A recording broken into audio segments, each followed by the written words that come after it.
আসসালামু আলাইকুম, welcome to my YouTube channel. দর্শক, আজকে মুরগির বাচ্চাগুলো নতুন কিনলাম।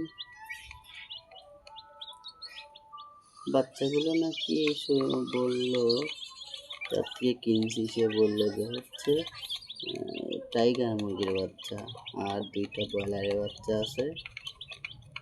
এখন বাচ্চাগুলোকে লালন পালন করে বড় করব। বড় করার পর আপনাদেরকে দেখাবো যে বাচ্চাগুলো কত বড় হলো। নেওয়ার পর থেকে দেখুন কি সুন্দরভাবে বাচ্চাগুলো খাওয়া দাওয়া করতেছে, আর বাচ্চাগুলো দেখতেও খুব সুন্দর।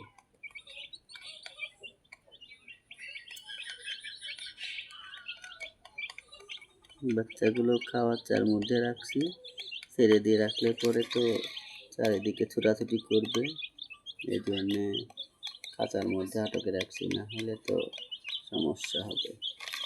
একটা বাচ্চা আর একদিকে চলে যাবে, একটা আর একদিকে চলে যাবে, এরকম খুঁজে পাওয়া মুশকিল। ধরে ধরে পাশ ধরে বেড়ানো লাগবে। তো ভালো থাকবেন, এই পর্যন্তই।